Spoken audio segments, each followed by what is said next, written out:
welcome back to my channel. So we left our last conversation where we discussed about the fear, the cowardness, on the point of guilt. Established the connection between cowards and fear. We later connected fear to the feeling of guilt, and today we're gonna dig deeper into that feeling of guilt. In case I didn't mention it in my previous video, I want to be very clear that although we discussed two versions of fear, one internal, one external, guilt, what I found, is closer to the internal fear. The external we'll touch at some other point, but today I want to continue our conversation and try to get to the bottom of where the guilt is coming from, where the guilt is arising. If you remember the story from the Bible, when Adam and Eve got kicked out of the Garden of Eden. Adam and Eve live in the garden. They don't know the difference between good and evil, as we later find out. And they've been told, you can do whatever you want, just don't eat from that forbidden tree. Eve and Adam disobey the Lord, and they eat that fruit. And what do they find out? Well, they find out the difference between good and evil. And as they find out the difference between good and evil, they realize that they're naked. And that is the first mentioning of the feeling of guilt ever. But if we go back to what did Adam and Eve actually acquire after eating the forbidden fruit? They ate that fruit from the tree of knowledge. And after eating that fruit, they found the difference between good and evil.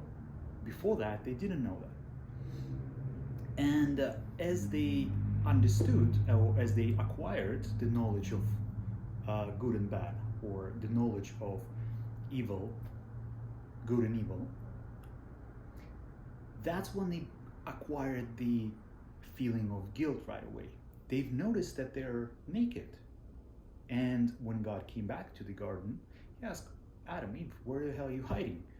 They're hiding in the bushes. Well, why are you hiding over there? Well, it's because we are naked. And as you can see, the metaphor of good and evil, or rather the knowledge of good and evil, is tightly associated with the feeling of guilt. So what does it actually tell us? Well, if you don't know the difference between good and evil, does it mean that you don't know what is evil and what is good? Or is it that you are all of a sudden start noticing evil? It's not like all of a sudden something new came into their life. No, they had it all along. They were naked, they were in the same environment, but now they know. Now they attach those labels. Now, if you remember, God never created evil. Why? Well, because evil is a label. Evil is the label that we as a people put on something. And, one can say that as a label, and where we even get that label from, was from disobeying, right? It was from actually eating the fruit of knowledge. Now, putting it all together, guilt, good and evil, understanding the knowledge of it. Okay, digging a little bit further. It is the label that we as a people created that puts a categorization of good versus evil. And labels is something that we live with every day. Labels is something that we as humans get introduced to from the very, very, very early ages. And since people found how to create the labels, they start attaching labels to everything else. In the Buddhism, there is this concept of non-duality.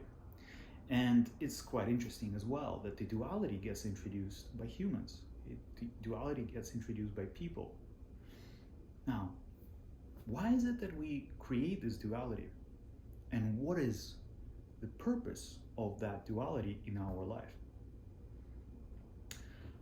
Well, as you can remember, you came into this world without knowing anything.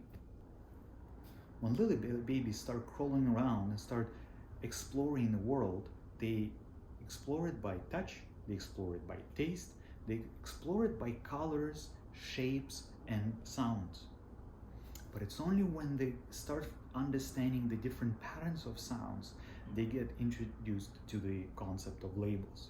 The stove is hot, the water is too deep, this is too dangerous, but they don't know the meaning of those labels yet. You see, those labels don't have a meaning because it's the fact that the stove is hot that is first. Hot, the explanation of it, or the label rather, comes after. One can ask, was the stove hot before humans got there? The answer is tricky, isn't it? Because you can say that it was, but it wasn't, because if we didn't attach the label, how can we say it was hot? Labels in your own language. So it's quite interesting that the labels do not exist with language, or rather without human language.